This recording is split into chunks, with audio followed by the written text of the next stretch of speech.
Jai Hind. In this lecture, we will simplify the expression by using tabular method. I already explained tabular method concept in previous two lectures. In this lecture, I will explain it very briefly. We have given this function, sum of minterms. For these minterm or for these inputs, we are getting output 1. We will simplify it by using tabular method. We have given these minterms. First, we will write minterms in 1 columns. अब minterm को binary value में represent करेंगे. 31 को binary में 5 bit से represent किया जाता है, इसीलिए 0 से लेके 31 मिनटर्म को हम 5 बिट्स बाइनरी में रिप्रेजेंट करेंगे. जैसे 25 कैसे मिलेगा? 16 प्लस 8 प्लस 1, इसीलिए वेट 16 के नीचे लॉजिक 1 लिखा है, 8 के नीचे लॉजिक 1 लिखा है और वेट 1 के नीचे लॉजिक 1 लिखा है. 27 कैसे मिलेगा? 16 plus 8 plus 2 plus 1 that is 27. Binary is a weighted code. In same way 21 को कैसे लिखेंगे? 1 का वेट है 16 प्लस इस 1 का वेट है 4. 16 plus 4 20. This is 1 21. In step 1, partition of groups depend upon how many time logic 1 present in binary equivalent. For example, group 0. Group 0 वो minterms बताएगा जिसमें logic 1 0 times है. For example, this one.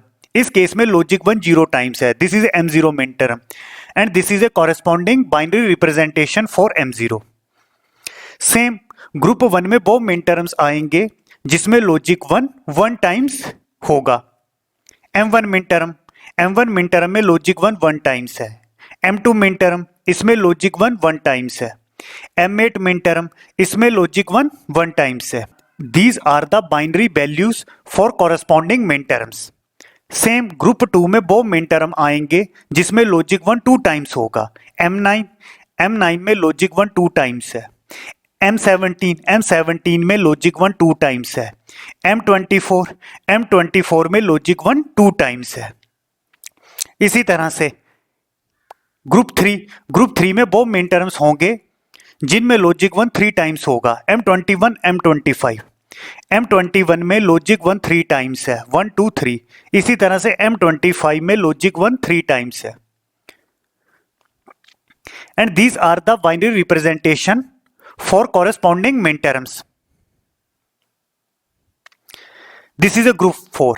Group 4 में वो minterms होंगे जिसमें logic 1 4 times होगा. M15 में लॉजिक 1 4 टाइम्स है. M27 में लॉजिक 1 4 टाइम्स है. एंड लास्ट ग्रुप 5 में M31 मिनटर्म होगा. M31 मिनटर्म में लॉजिक 1 5 टाइम्स है. And this is a binary representation for minterm M31. Step 2 में हम all possible pairs बनाएंगे. 2 minterms में पेयर कब बनता है? जब 2 minterms में आपस में एक बिट का चेंज होता है. स्टेप 2 को हमेशा स्टेप 1 की हेल्प से बनाएंगे. पॉसिबल पेयर्स के लिए ग्रुप 0 के minterms का हम ग्रुप 1 के मिनटर्म्स के साथ कंपैरिजन करेंगे. इसी तरह से पेयर के लिए ग्रुप 1 के मिनटर्म्स का हम ग्रुप 2 के मिनटर्म्स के साथ कंपैरिजन करेंगे.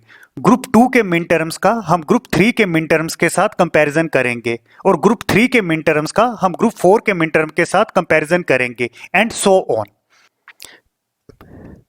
पहले हम M0 मिनटर्म्स का M1, M2 और M8 मिनटर्म्स के साथ कंपैरिजन करेंगे. पेयर कब बनेगा? जब 2 मिनटर्म्स में आपस में एक बिट का चेंज होता है. M0 और M1 0 to 0 same, 0 to 0 same, 0 to 0 same, 0 to 0 same, 0 to 1 एक बिट का चेंज है, तो ये पेयर बनेगा. तो यहां पर मैंने लिखा है पेयर M0 एंड M1. जो कॉमन है that is 0 to 0, 0 to 0, 0 to 0, 0 to 0. Same यहां पर लिखा है 0 0 0 0 और जिसमें चेंज हो रहा है 0 to 1 एक बिट का चेंज है. पेयर बनेगा, इसको अंडरस्कोर से रिप्रेजेंट करना है. इसी तरह से M0 M2 के साथ भी पेयर बनाएगा. एक बिट का चेंज है, आप देख सकते हो 0 to 1 एक बिट का चेंज है, रेस्ट ऑल आर सेम। जो सेम है उसको एज इट इज लिखना है, डेट इज 0 to 0 सेम, 0 यहां पर लिखा है, 0 to 0 सेम, 0 यहां पर लिखा है, 0 to 0 सेम, 0 यहां पर लिखा है, 0 to 1 एक बिट का चेंज है, अंडरस्कोर लगाया है, 0 to 0 सेम, 0 यहां पर लिखा है। इसी तरह से M0 M8 के साथ भी पेयर बनाएगा, एक बिट का चेंज है, 0 to 1 एक बिट का चेंज, जो चेंज है उसको अंडरस्कोर लिखा है, रेस्ट एज इट इज, और जो कॉमन है उसको एज इट इज लिखा है। अब स्टेप 2 में ये जो 0 लिखा है, ये 0 क्या बताएगा कि स्टेप 1 में हमने ग्रुप 0 का ग्रुप 1 के मिन टर्म के साथ कंपैरिजन किया है, ग्रुप 1 के मिन टर्म्स का हम ग्रुप 2 के मिन टर्म के साथ कंपैरिजन करेंगे। M1 और M9 आपस में पेयर बनाएंगे, एक बिट का चेंज है, 0 to 0 सेम, 0 to 1 एक बिट का change, rest are same, 0 to 0, 0 to 0, 1 to 1। इसीलिए यहां पर 0 to 1 एक बिट का चेंज है, अंडरस्कोर लिखा है और कांस्टेंट को एज इट इज लिखा है। इसी तरह से M1 और M17 भी आपस में पेयर बनाएंगे, एक बिट का चेंज है, 0 to 1 एक बिट का change, rest are same, 0 to 0, 0 to 0, 0 to 0, 1 to 1। 0 to 1 एक बिट का चेंज है, इसलिए यहां पर अंडरस्कोर लिखा है। क्या M1 और M21 आपस में पेयर बनाएंगे? चेक करते हैं। 0 to 1 एक बिट का चेंज, 0 to 1 एक बिट का चेंज, यहां पर 2 बिट का चेंज हो रहा है, 2 बिट का चेंज होगा तो पेयर नहीं बनेगा, एक बिट का चेंज होना चाहिए, इसीलिए M1 ने M27 के साथ पेयर नहीं बनाया। इसी तरह से M8 और M9 के साथ पेयर बनाएगा, M8 M27 के साथ पेयर बनाएगा, यहां पर लिखा है ग्रुप 1, ये क्या बताएगा? ग्रुप 1 के मिन टर्म्स का ग्रुप 2 के मिन टर्म के साथ कंपैरिजन किया है। अब हम ग्रुप 2 के मिन टर्म्स का ग्रुप 3 के मिन टर्म्स के साथ कंपैरिजन करेंगे। क्या M9 M21 के साथ पेयर बनाएगा? एक बिट का चेंज होना चाहिए, 0 to 1 एक बिट का चेंज, 1 to 0 एक बिट का चेंज, टोटल 2 बिट का चेंज हो रहा है तो पेयर नहीं बनेगा, इसीलिए M9 और M21 पेयर नहीं बनाएंगे, M9 और M25 पेयर बनाएंगे। इसी तरह से M17 M21 के साथ पेयर बनाएगा, M17 M25 के साथ भी पेयर बनाएगा और M24 M25 के साथ भी पेयर बनाएगा। सेम ग्रुप 3 में 3 के मिन टर्म का हम 4 के मिन टर्म के साथ कंपैरिजन करेंगे। M21 M15 के साथ पेयर नहीं बनाएगा, 1 to 0 एक बिट का चेंज, 0 to 1 एक बिट का चेंज, टोटल 2 बिट का चेंज है, 2 बिट का चेंज होगा तो पेयर नहीं बनेगा। M21 M27 के साथ पेयर बनाएगा, चेक कर लेते हैं, 1 to 1 सेम, 0 to 1 एक बिट का चेंज, 1 to 0 एक बिट का चेंज, टोटल 2 बिट का चेंज है, पेयर नहीं बनेगा। तो आप यहां पर देख सकते हो M25 M27 के साथ पेयर बनाएगा। सेम यहां पर ग्रुप 4 है तो 4 ग्रुप के मिन टर्म्स का ग्रुप 5 के मिन टर्म्स के साथ कंपैरिजन करेंगे। एक M15 और M31 पेयर बनाएंगे, इसी तरह से M27 और M31 आपस में पेयर बनाएंगे। This is M0 min term. क्या M0 मिन टर्म पेयर में यूज हुआ है? यहां पर यूज हुआ है तो उसके सामने टिक लगाना है। M1 मिन टर्म यहां पर यूज हुआ है, टिक लगाना है। M2 मिन टर्म यहां पर यूज हुआ है, टिक लगाना है। M8 मिन टर्म यहां पर यूज हुआ है, टिक लगाना है।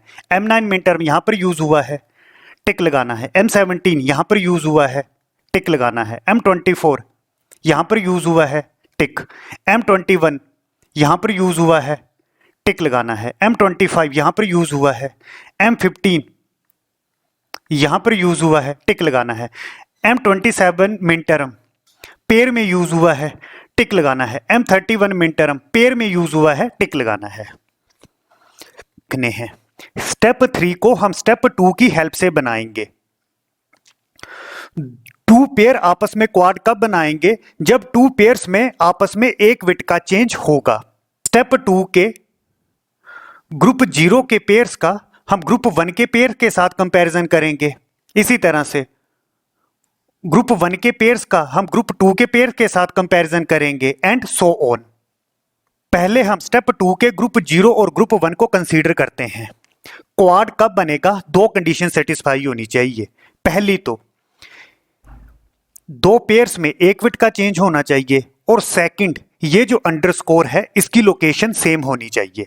फॉर एग्जांपल यहां पर अंडरस्कोर इस लोकेशन में है, अब सेम यहां पर इस लोकेशन में है। अब हम सेकंड कंडीशन देखेंगे, एक बिट का चेंज होना चाहिए, 0 to 0 same, 0 to 0 same, 0 to 1 एक बिट का चेंज, 0 to 0 सेम, तो एक बिट का चेंज हो रहा है। तो मैं क्या बोल सकता हूं, M0 M1 एंड M8 और M9 आपस में क्वाड बनाएंगे। बाइनरी इक्विवेलेंट कैसे लिखेंगे, 0 to 0 सेम, 0 को एज इट इज लिखा, 0 to 1 एक बिट का चेंज है, अंडरस्कोर लिखा, 0 to 0 same as it is लिखा, 0 to 0 same as it is लिखा, अंडरस्कोर है तो यहां पर अंडरस्कोर लिखा। अब ये जो पेयर है M0 और M1, ये रिमेनिंग पेयर्स के साथ क्वाड नहीं बनाएगा। रीजन क्या है, इसकी जो लोकेशन है यहां पर केवल M8 और M9 के साथ मैच हो रही थी और रेस्ट के साथ मैच नहीं हो रही थी। सेम अब हम M0 और M2 के लिए चेक करेंगे, यहां पर अंडरस्कोर की location is this one. Same location क्या ग्रुप 1 में कहीं पर है, यहां पर नहीं है, तो मैं क्या बोल सकता हूं, M0 और M2 ग्रुप 1 के किसी भी पेयर के साथ क्वाड नहीं बनाएगा।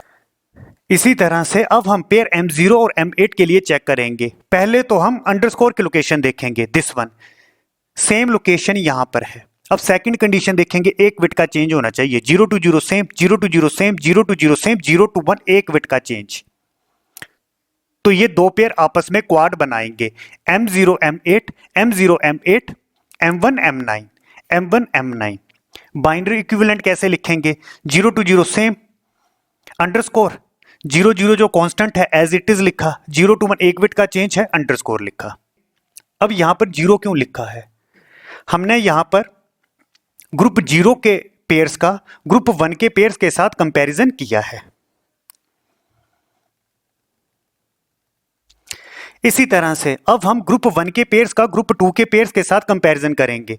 पहले मैं M1 और M9 के लिए चेक करूंगा, this is underscore location, same location यहां पर मिल रही है, क्या ये आपस में क्वाड बनाएंगे, एक बिट का चेंज होना चाहिए, 0 to 1 एक बिट का change, 0 to 0 same, 0 to 0 same, 1 to 1 same, तो M1 M9 M17 और M25 आपस में क्वाड बनाएंगे and this is a binary equivalent.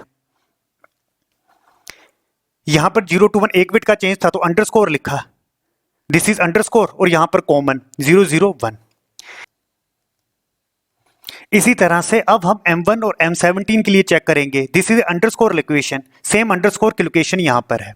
अब रेस्ट एक बिट का चेंज होना चाहिए, 0 to 1 एक बिट का change, 0 to 0 same, 0 to 0 same, 1 to 1 same, तो मैं क्या बोल सकता हूं, M1 M17 एंड M9 और M25 भी आपस में क्वाड बनाएंगे, that is M1 M17 M9 M25।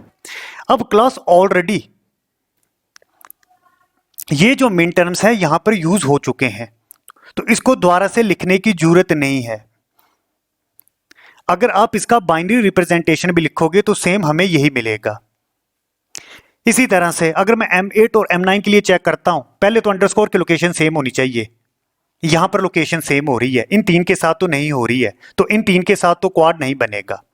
अब रिमेनिंग एक बिट का चेंज होना चाहिए, आप चेक कर सकते हो, 0 to 0 same, 0 to 0 same, 1 to 1 same, 0 to 1 एक बिट का चेंज, जो एक बिट का चेंज है अंडरस्कोर लिखा है, ये भी अंडरस्कोर है एज इट इज, और जो कांस्टेंट है 100 उसको एज इट इज लिखा है। अब रिमेनिंग क्वाड्स नहीं बनेंगे। अब यहां पर ग्रुप 1 क्यों लिखा है, ग्रुप 1 के पेयर्स का ग्रुप 2 के पेयर्स के साथ कंपैरिजन किया है। इसी तरह से ग्रुप 2 और ग्रुप 3 के पेयर्स में कोई भी क्वाड नहीं बनेगा। रीजन क्या है, यहां पर अंडरस्कोर की लोकेशन ये है, सेम लोकेशन यहां पर कहीं भी नहीं है, तो सिंपली ग्रुप 2 और ग्रुप 3 में कभी भी क्वाड नहीं बनेगा। सेम ग्रुप 3 और ग्रुप 4 में भी क्वाड्स नहीं बनेगा। इसका रीजन क्या है, यहां पर अंडरस्कोर की लोकेशन ये है, सेम लोकेशन हमें यहां पर नहीं मिल रही है, तो पहली कंडीशन सेटिस्फाई नहीं हो रही है, तो दूसरी कंडीशन तो देखनी भी नहीं पड़ेगी। तो एक्चुअल में ये 4 क्वाड्स बनेंगे। अब स्टेप 3 को हमने स्टेप 2 की हेल्प से बनाया है। अब ये जो पेयर है, क्या ये पेयर क्वाड में यूज हुआ है? M0 M1 यहां पर यूज हुआ है, तो यहां पर टिक लगाना है। अब M0 और M2 पेयर है, क्या ये क्वाड में यूज हुआ है? यहां पर कहीं भी यूज नहीं हुआ है, तो इसके सामने क्रॉस लगाना है। M0 M8 यहां पर यूज हुआ है, टिक लगाना है। M1 M9 पेयर क्या क्वाड में यूज हुआ है? यहां पर यूज हुआ है, टिक लगाना है। M1 M17 यहां पर यूज हुआ है, टिक लगाना है। M8 और M9 ये पेयर यहां पर यूज हुआ है, टिक लगाना है। M8 और N25 M8 एंड M25 यहां पर यूज हुआ है, तो टिक लगाना है। इसी तरह से M9 और M25 भी यूज हुआ है, टिक लगाना है। अब ये जो M17 और M21 पेयर है, ये कहीं भी क्वाड में यूज नहीं हुआ है, तो इसके सामने क्या लगाएंगे? क्रॉस। M17 और M25 ये पेयर यहां पर यूज हुआ है, टिक लगाना है। M24 M25 यहां पर यूज हुआ है, टिक लगाना है। इसी तरह से M25 एंड M27 ये यहां पर यूज नहीं हुआ है, क्रॉस लगाना है। M15 एंड M31 ये पेयर क्वाड में यूज नहीं हुआ है, क्रॉस लगाना है। जैसे मैंने बोला M15 और M31 ये पेयर सेम क्वाड में यूज होना चाहिए, ऑर्डर चेंज हो सकता है पर सेम क्वाड में यूज होना चाहिए। M27 एंड M31 27 और 31 किसी एक क्वाड में यूज नहीं हुआ है, तो इसके सामने भी क्रॉस लगाना है। अब स्टूडेंट स्टेप 4 में हम डिफरेंट पॉसिबल ऑक्टल बनाने की ट्राई करते हैं। स्टेप 4 को हम स्टेप 3 की हेल्प से बनाते हैं। अब ऑक्टल कब बनेगा? दो कंडीशन होनी चाहिए। पहले तो ये जो 2 अंडरस्कोर हैं इनकी लोकेशन सेम होनी चाहिए, और सेकंड दो क्वाड में एक बिट का चेंज होना चाहिए। ग्रुप 0 के क्वाड्स का हम ग्रुप 1 के क्वाड के साथ कंपैरिजन करेंगे। जैसे यहां पर अंडरस्कोर की लोकेशन इस तरह से है, सेम लोकेशन यहां पर नहीं है, सेम लोकेशन ग्रुप 1 में नहीं है, तो सिंपली मैं क्या बोल सकता हूं? ऑक्टल कभी भी नहीं बनेगा। अगर ऑक्टल नहीं बनेगा तो स्टेप यहीं पर ही रोक देना है। स्टेप 1 में बाइनरी रिप्रेजेंटेशन में टोटल 5 वेरिएबल है, आप चेक कर सकते हो। यहां पर मैंने लिखा था फर्स्ट रिडक्शन इन स्टेप 2। अब यहां पर बाइनरी रिप्रेजेंटेशन में 4 वेरिएबल है। ये जो अंडरस्कोर है ये बताएगा एक बिट का चेंज है, that is x plus x bar, that is 1। तो सिंपली फर्स्ट रिडक्शन में टोटल 4 वेरिएबल है। सेम यहां पर लिखा है सेकंड रिडक्शन। सेकंड रिडक्शन का क्या मतलब है? अब बाइनरी रिप्रेजेंटेशन में टोटल 3 वेरिएबल है, आप चेक कर सकते हो 1 2 3 1 2 3 1 2 3। जो चेंज हो रहा है उसको एज ए वेरिएबल काउंट नहीं करेंगे। चेंज का क्या मतलब है? x प्लस एक्स बार, और ये हमेशा 1 होता है। Now we will write prime implicants. अब यहां पर जो ये दोनों क्वाड्स हैं ये दोनों क्वाड सेम है, जस्ट ऑर्डर चेंज हुआ है। M0 M1 M8 M9 यहां पर क्या है? M0 M8 M1 M9 same main terms हैं, तो रिपीट नहीं करना है, इन दोनों को सिंगल कंसीडर करना है। बाइनरी रिप्रेजेंटेशन भी सेम है, तो इसके लिए प्राइम इम्प्लीकेंट कैसे लिखेंगे? 0 के लिए लिखेंगे A बार, 0 के लिए C बार, और इस 0 के लिए D बार। सेम इसके लिए प्राइम इम्प्लीकेंट कैसे लिखेंगे? 0 के लिए C बार, इस 0 के लिए D बार, और इस 1 के लिए E। सेम इस 1 के लिए B, इस 0 के लिए C बार, और इस 0 के लिए D बार। अब जहां पर क्रॉस लगा है ये क्रॉस भी प्राइम इम्प्लीकेंट को रिप्रेजेंट करेंगे। इस क्रॉस के लिए प्राइम इम्प्लीकेंट कैसे लिखेंगे? 0 को लिखेंगे A बार, 0 को B बार, इस 0 को C बार, और ये जो 0 है डेट इज E बार। सेम जो नेक्स्ट प्राइम इम्प्लीकेंट है यहां पर भी क्रॉस लगा है। 1 को लिखेंगे A, 0 को B बार, इस 0 के लिए D बार, और इस 1 के लिए E। सेम यहां पर 3 क्रॉस हैं। These are also prime implicants.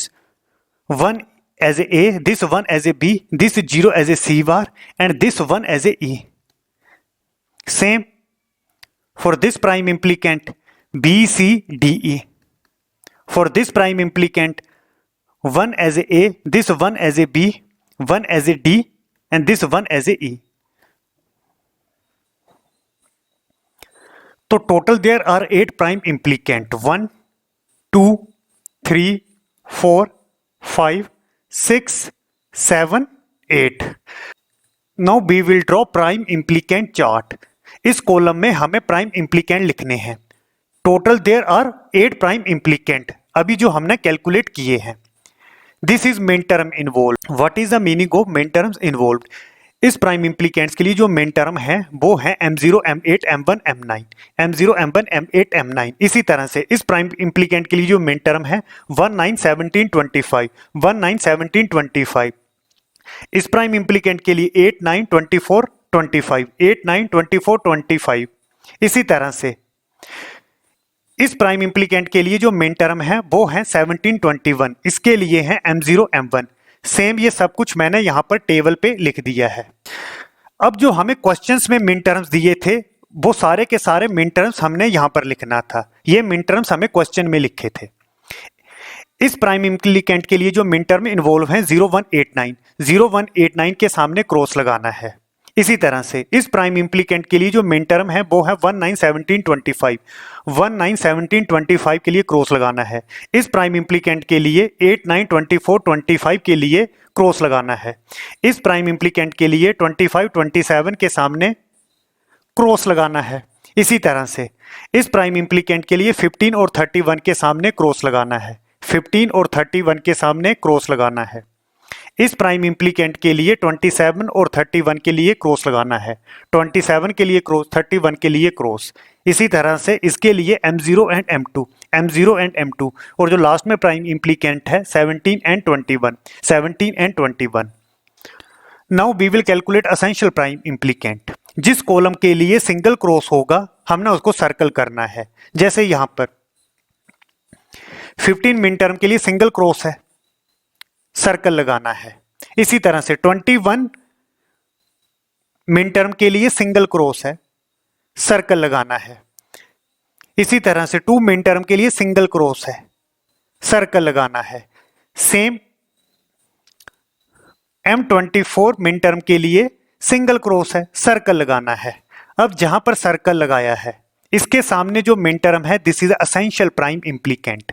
Same यहां पर सर्कल है, इसके सामने जो प्राइम इम्प्लीकेंट है that is essential prime implicant. ये जो सर्कल है this is essential prime implicant. ये भी सर्कल है तो ये जो प्राइम इम्प्लीकेंट है वो है एसेंशियल प्राइम इम्प्लीकेंट। तो total there are 8 prime implicant और कितने prime implicant essential prime implicant हैं 4 1 2 3 4। क्लास हमें पता है टेबुलर मेथड में एसेंशियल प्राइम इम्प्लीकेंट को हमेशा आंसर में लिखा जाता है, या हमें पता है कि मैप मिनिमाइजेशन में भी एसेंशियल प्राइम इम्प्लीकेंट को हमेशा आंसर में लिखा जाता है। तो ये 4 एसेंशियल प्राइम इम्प्लीकेंट हैं। ये एसेंशियल प्राइम इम्प्लीकेंट कौन से मिन टर्म को कवर कर रहे हैं? M8 M9 M24 M25 8 9 24 25। ये जो सेकंड एसेंशियल प्राइम इम्प्लीकेंट है ये मिन टर्म कवर करेगा M15 M31 M15 M31। Same ये कवर करेगा M0 एंड M2 और ये जो कवर करेगा M17 and M21। Essential prime implicant को हमेशा आंसर में लिखते हैं। और ये जो दो रिमेनिंग मेन टर्म्स हैं इसके लिए हम डिफरेंट प्राइम इम्प्लीकेंट के कॉम्बिनेशन लिखेंगे जो इन दो मेन टर्म को कवर करेगा। तो वी हैव 4 प्राइम इम्प्लीकेंट। इनमें से हमें वो प्राइम इम्प्लीकेंट सेलेक्ट करने हैं जो इन दो मेन टर्म्स को कवर करेगा। एक तो डायरेक्टली हम इस चार्ट से भी सोल्व कर सकते हैं या फिर एक रिड्यूस प्राइम इम्प्लीकेंट चार्ट बना सकते हैं। रिड्यूस प्राइम इम्प्लीकेंट चार्ट कैसे बनाएंगे? यहां पर कौन से मिन टर्म बचे हुए हैं? M1 and M27। This is a reduce prime implicant table. यहां पर कौन से प्राइम इम्प्लीकेंट लिखने हैं? एसेंशियल प्राइम इम्प्लीकेंट को छोड़ के रिमेनिंग प्राइम इम्प्लीकेंट लिखने हैं। This one this one this one this one. और इन प्राइम इम्प्लीकेंट्स के साथ जो मिन टर्म इन्वॉल्व हुए हैं, जैसे इसके लिए ये मिन टर्म इन्वॉल्व हुआ है, इसके लिए ये मिन टर्म इन्वॉल्व हुआ है, इसके लिए ये हुआ है, इसके लिए ये हुआ है, यहां पर लिख लेना है। अब कौन से मिन टर्म पिछले टेबल में कवर नहीं हुए थे 1 एंड 27, इनको यहां पर लिखना है। एक्चुअल में हमें ये 1 और 27 को कवर करना है और हमें कौन से प्राइम इम्प्लीकेंट के कॉम्बिनेशन को कंसीडर करना है। जैसे ये जो 1 मिन टर्म है ये किस में कंटेन हो रहा है, एक इस प्राइम इम्प्लीकेंट में भी ये प्रेजेंट है, क्रॉस लगाना है। सेम इस प्राइम इम्प्लीकेंट में भी ये प्रेजेंट है, क्रॉस लगाना है। और जो 27 मिन टर्म है एक इस प्राइम इम्प्लीकेंट में भी प्रेजेंट है, क्रॉस लगाना है। इसमें भी प्रेजेंट है, क्रॉस लगाना है। अब हमें उन प्राइम इम्प्लीकेंट के कॉम्बिनेशन को आंसर में लिखना है जो 1 और 27 को कवर करेगा।